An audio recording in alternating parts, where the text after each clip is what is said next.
ஆன்மீக அன்பர்கள் அனைவருக்கும் வணக்கம். உங்களை எல்லாம் இந்த ஆன்மீக சேனல் மூலியமாக சந்திக்கிறதுல ரொம்ப சந்தோஷப்படுறேன்.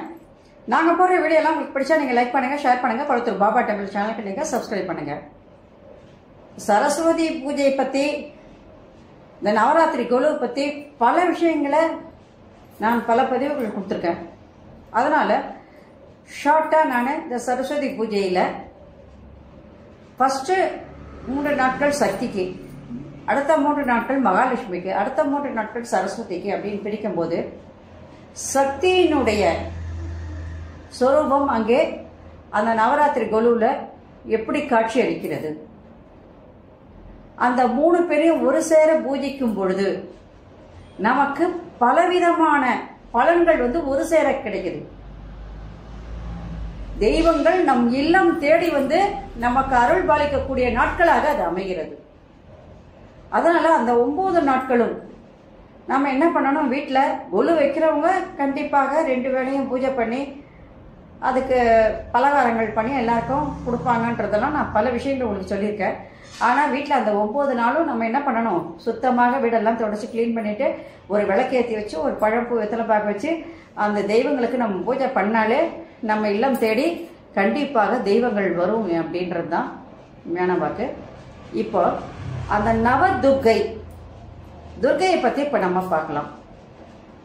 நவதுர்கா பூஜை இந்த 9 நாட்களும் விதவிதமாக கோயில்கள்லையும் சரி வீடுகள்லையும் சரி பூஜைன்னு சொல்லும்போது, வழிபாடுகள்னு சொல்லும்போது ரொம்ப பக்தியோடு நடக்கும். கோயில்களில் போய் பார்த்தீங்கன்னா அம்பாளை அழகழகாக அலங்காரம் பண்ணி வச்சுருப்பாங்க. அது பார்க்கறதுக்கு கண்கொள்ளா காட்சியாக இருக்கும். அந்த ஊஞ்சலில் அந்த அம்மா உட்காந்து ஆடும்போது சொர்க்கத்தில் தாய் பக்கத்தில் நம்ம இருக்கிற மாதிரி ஒரு நிலைமை நமக்கு கண்டிப்பாக நம் கண்முன்னே தெரிய ஆரம்பிக்கும். தாய் நேரில் நம்ம கூட இருக்காங்க அப்படின்றத நம்மளால உணர முடியும். தாய் கண்டிப்பாக அங்கே தான் இருப்பாங்க. அதை 9 நாளும் எல்லார் இல்லங்களிலும் கண்டிப்பாக தாயினுடைய அனுகிரகம் இருக்கும். அதனால அந்த தாய் நம்ம உணர முடியும். அந்த தாயினுடைய அழகை நம்மால் ரசிக்க முடியும். பிரதமை முதல் நவமி வரை அந்த 9 நாட்கள் நம்ம நவதுர்க்கை பூஜையாக கொண்டாடணும். பிரதமை முதல் நவமி வரை 9 நாட்கள். இதுல இச்சாசக்தி, கிரியாசக்தி, ஞான சக்தி 3 சக்திகளும் ஒன்று சேருது. அந்த 9 நாள்ல இச்சாசக்தி, கிரியாசக்தி, ஞானசக்தி, பார்வதி, லட்சுமி, சரஸ்வதி 3 பேரையும் ஒன்று சேர்த்து வழிபடுகின்ற ஒரு நாட்களாக, பூஜிக்கின்ற ஒரு நாட்களாக அந்த 9 நாட்களும் அமைகிறது. அப்ப அந்த 3 பேரையும் ஒன்று சேர்ந்து நம்ம கும்பிடும் போது என்ன ஆகும், நமக்கு எல்லா விதமான செல்வ வளமும் அதே நேரத்தில் அறிவு வளர்ச்சியும் நமக்கு ஒரு ஆன்ம சக்தியும் வருகின்ற நிலைமை அது ஏற்படுத்தி கொடுக்கும். இப்ப நம்ம சிவதுர்கை சொல்றோம். சிவதுர்கை சொல்லும் போது துர்கை அம்மன் அன்னைக்கு சிவனுடைய சூலத்தை தாங்கி சிவதுர்கையாக நமக்கு காட்சி கொடுப்பது மட்டும் இல்ல, சிவனும் சக்தியும் ஒன்று சேர்ந்த ஒரு தெய்வமாக அங்கே நமக்கு அருள் பாலிக்கின்றாள். அதே சக்தியானவள் விஷ்ணு துர்கையாகவும் இருக்கின்றாள். சிவதுர்கை சொல்லும் போது சிவனுடைய சூலத்தை அங்கே தாங்கிக் கொண்டு காட்சி தருவாள். விஷ்ணு துர்கை என்று சொல்லும் போது விஷ்ணுவனுடைய சங்கு சக்கரத்தை தாங்கியவளாக அங்கே துர்கை காணப்படுகின்றாள். அப்ப அந்த விஷ்ணுவினுடைய கடாட்சமும் சிவனுடைய கடாட்சமும் நமக்கு கிடைப்பதற்கு சக்தியின் வழியாக ஒரு நல்ல வாய்ப்பானது அந்த நவராத்திரி கொலு அன்னைக்கு நமக்கு கிடைக்குது. வாழ்க்கையில எப்பவுமே நமக்கு வெற்றியோடு நம்ம வாழணும், வெற்றி தான் நமக்கு வேணும் அப்படின்னா அதுக்கான சக்தி நமக்கு வேணும். தாயினுடைய ஒரு பாசமும் அதே நேரத்தில் அந்த தாயினுடைய அன்பும் அருளும் நமக்கு கண்டிப்பாக கேணும். அப்ப அந்த அருளும் அன்பும் நமக்கு கிடைக்கணும், தாய் பாசமும் நமக்கு கிடைக்கணும் அப்படின்னு சொன்னா அந்த நவதுர்கையில துர்கையினுடைய வழிபாட்டில் விஷ்ணு துர்கையும் சரி சிவதுர்கையும் சரி 2 பேரையும் நம்ம வழிபடுகின்ற ஒரு நாட்களாக அது அமைந்து விடுகிறது. அப்ப அந்த நாள்ல நம் இல்லம் தேடி தாய் வருவாள். தேவர்களும் முனிவர்களும் கூட என்ன பண்ணணும், அவங்கள பார்க்கணும், தாயினுடைய தரிசனம் கிடைக்கணும்னா கண்டிப்பா பூலோகம் வரணும், வந்தாதான் கிடைக்கும்.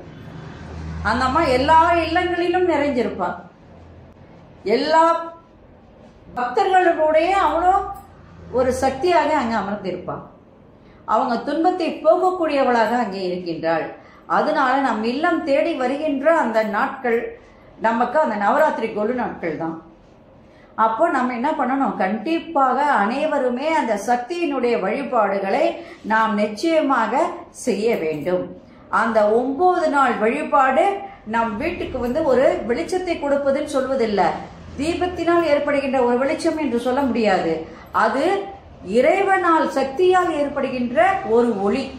அந்த ஒளியினால் நம்மளுடைய துன்பங்கள் நீங்கும், நம்மளுடைய கஷ்டங்கள் எல்லாம் போயிடும், நம்மளுடைய வியாதிகள் எல்லாம் நீங்கும், வீட்டில் ஒரு சுபிட்சமானது ஏற்படும், லட்சுமி கடாட்சம் என்பது ஏற்படும், சரஸ்வதியினுடைய அருளும் சக்தியினுடைய அருளும் அங்கே நமக்கு கிடைப்பதற்கான வழிகளை அது ஏற்படுத்தும் அப்படின்னு தான் நம்ம சொல்லலாம். சரி, இப்போ இந்த சரஸ்வதி பூஜை அப்படின்னு சொல்றோம்ல, ஃபர்ஸ்ட் நாள் நம்ம கும்பிடுற பூஜை எப்போ வருது அப்படின்னு கேட்டிங்கன்னா, சரஸ்வதி பூஜை அக்டோபர் மாதம் 1ஆம் தேதி 1/10/2025 புதன்கிழமை அன்று கொண்டாடப்படுகிறது. விஜயதசமின்னு பார்த்தீங்கன்னா அக்டோபர் 2 வியாழக்கிழமை 2/10/2025 அன்று கொண்டாடப்படுகிறது. இது கொண்டாடும் போது இதுல முக்கியமானது என்னன்னு கேட்டீங்கன்னா, எது நல்ல நேரம்னு கேட்டீங்கன்னா, இந்த 9 நாட்கள்ல நீங்க ராகு காலம் யமகண்டம் தவிர்த்து எப்போ வேணும்னாலும் இவங்கள பூஜிக்கலாம். இதுதான் இதனுடைய முக்கியத்துவமே. எது நல்ல நேரம்னு கேட்டீங்கன்னா எல்லாமே நல்ல நேரம் தான். ராகு காலம் யமகண்டம் தவிர்த்து நீங்க என்ன பண்ணலாம், நீங்க படையல் போட்டு கண்டிப்பாக பூஜை செய்யலாம். அந்த படையல் ஒன்று நீங்க ரொம்ப பெருசா பண்ணமோ ஒன்றும் பண்ண போறது இல்லை. ஒரு சுண்டல் வைப்போம், கண்டிப்பாக அவல் பொரி கடலை எல்லாம் வச்சு ஸ்வீட் வச்சு, வீட்டில் ஸ்வீட் நம்மளும் பண்ணலாம், இல்லை வெளியில வாங்கிட்டு வைக்கவும் செய்யலாம். அதே நேரத்தில் என்ன பண்ணுவோம், ஸ்வீட் வச்சு பழங்கள்லாம் வச்சதுக்கு அப்புறம் எல்லாருக்கும் தாம்பூலம் கொடுப்போம். அதுதான் ரொம்ப முக்கியமானது. அவல் பொரி கடலை இது, அது ரெண்டுத்தையும் நீங்கள் வச்சு சுண்டல் வச்சுட்டு ஸ்வீட் வச்சு பழங்களை வச்சு நம்ம பூஜை பண்ண போகிறோம். இந்த பூஜை பண்ணாலும் அந்த தாயினுடைய அருள் எல்லாருக்கும் வீடு தேடி வரும்ன்றது தான் முக்கியமானது. இந்த மாதிரி நிகழ்ச்சிகளை நான் உங்களோட பகிர்ந்துக்கும் போது நான் ரொம்பவும் சந்தோஷப்படுறேன். நன்றி, வணக்கம். நாளைக்கு அடுத்த பதிவோடு உங்களை சந்திக்க வரேன். ஓம் Sairam. Subscribe to my channel and please press the bell icon for more videos.